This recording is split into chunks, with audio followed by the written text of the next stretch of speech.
Hello guys, welcome back to our YouTube channel SSTC. तो guys, आज का हमारा टॉपिक है कि एएलपी का एग्जामिनेशन का डेट कब हो सकता है। तो देखिए, जिसका अपेक्षा था वो लिंक तो आ गया है। आपका जोन चेंज करने का जो लिंक है वो आपका एक्टिवेट रहेगा 29 जुलाई से लेके 7 अगस्त तक, ठीक है।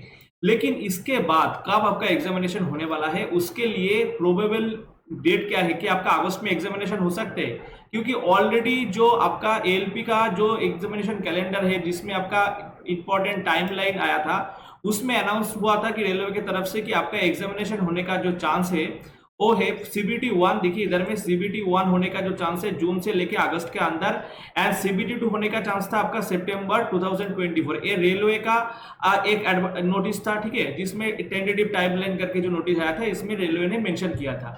लेकिन देखिए अभी जो सर्कमस्टेंस एंड सिनेरियो है इसमें आपका अगस्त महीने भी एग्जामिनेशन होने का चांसेस नहीं है, ठीक है। तो कब आपका एग्जामिनेशन हो सकता है, तो सितंबर का फर्स्ट वीक में आपका एग्जामिनेशन होने का चांस है। एंड क्यों सितंबर का फर्स्ट वीक में आपका एग्जामिनेशन का होने का चांस है, देखिए आपका ये जो एक्टिवेट लिंक रहेगा, आपका जोन चेंज करने का जो लिंक एक्टिवेट रहेगा आपका 7 अगस्त तक, ठीक है।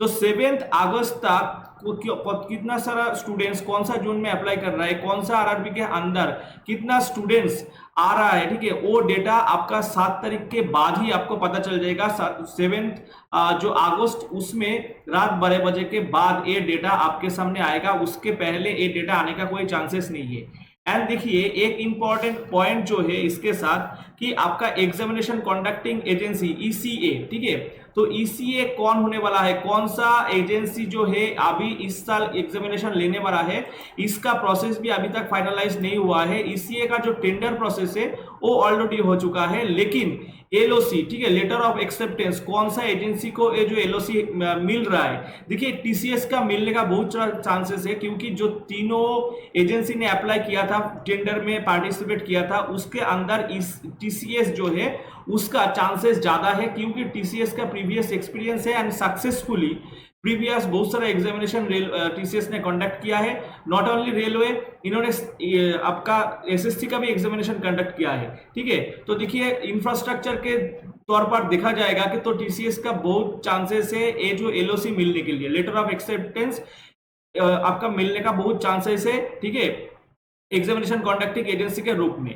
लेकिन वो भी अभी तक फाइनल नहीं हुआ है। तो हम लोग अगर मान लेते हैं कि अगर ये जो 7 तारीख है, 7 तारीख के अंदर आपका जो एलओसी है, जो एजेंसी आप एग्जामिनेशन लेने वाला है, वो अगर रेलवे ने फाइनलाइज कर लिया है, लेकिन 7 तारीख में अंदर अगर फाइनलाइज होगा तो अब भी आपका 8 तारीख और 10 तारीख के अंदर एग्जामिनेशन होने का कोई चांसेस नहीं है। क्योंकि देखिए अगर 7 तारीख आपका जो लिंक जो है, ठीक है, लिंक में जाके जो स्टूडेंट्स जो है मॉडिफाई करेगा उसका जोन, उसके बाद जो डेटा आएगा, ठीक है, उस डेटा को प्रोसेस करने के लिए लगभग 15 डेज लगेगा, लगभग 15 डेज आपका लगेगा। क्योंकि आपका कौन सा स्टूडेंट्स के लिए कौन सा जोन जो है नजदीक होने वाला है, ठीक है, एंड उसके अकॉर्डिंग कितना सिटी एग्जामिनेशन सिटी आपको रेलवे को अरेंज करना पड़ेगा, ये जो ईसीओ को अरेंज करना पड़ेगा, उसको स्टडी करने के लिए उसको लगभग 15 डेज लगेगा। एंड ये जो प्रीवियस जो डेटा है, प्रीवियस जो ट्रेंडिंग है, उसके बारे में मैं बोल रहा हूँ कि और लगभग 15 डेज लगेगा। एंड देखिए एक फाइनलाइज्ड होने के बाद आपका जो एग्जामिनेशन सिटी वो फाइनलाइज्ड होने के बाद रेलवे क्या करता है, एक बात रह जाता है कि आपका एडमिट कार्ड देना एंड आपका एग्जामिनेशन सिटी जो है वो अनाउंस करना। क्योंकि देखिए ऑलरेडी रेलवे ने बोल दिया है इसके बाद कोई स्क्रूटिनी नहीं होगा, जो स्क्रूटिनी प्रोसेस है वो ऑलरेडी हो चुका है। स्क्रूटिनी होने के बाद रेलवे ने क्या किया है, जो rejected list and provisionally accepted list and provisionally accepted with condition का लिस्ट, सभी लिस्ट जो है रेलवे ने ऑलरेडी पब्लिश कर दिया है, ठीक है।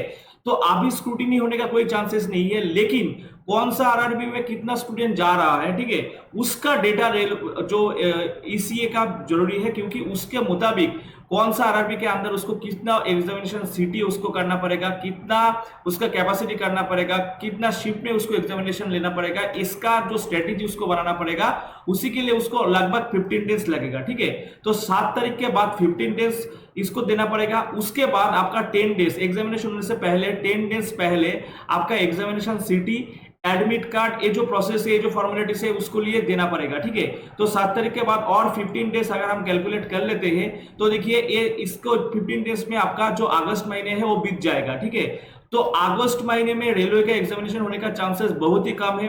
अगर रेलवे ऐसा ठान लेते हैं कि उन्होंने बोला है कि एग्जामिनेशन वो अगस्त के अंदर आपका उसका डेडलाइन है, उसके अंदर ही वो करेगा, तो इसके लिए रेलवे के जो इंटरमीडिएट जो स्टेज का जो टाइम है, ठीक है, जैसे कि मान लीजिए उसका प्रोसेसिंग करने का टाइम एंड आपका जो एग्जामिनेशन सिटी वो स्टूडेंट्स को बताने का जो टाइम उसको घटाना पड़ेगा। लेकिन हमको लगता नहीं है कि रेलवे ने इतना फास्ट काम करेगा, क्योंकि इन्होंने क्या किया है, जो जोन चेंज करने का लिंक आएगा उसको अनाउंस करने के बाद 1 मंथ लगा दिया, लगभग 1 मंथ लगा दिया है, ठीक है, जो लिंक लाने के लिए। तो रेलवे ने इतना फास्ट काम करेगा ऐसे हमको लगता नहीं है। तो आपका एग्जामिनेशन होने का बहुत चांसेस रहेगा सितंबर का फर्स्ट वीक और सेकेंड वीक में एग्जामिनेशन होने का चांसेस रहेगा, ठीक है।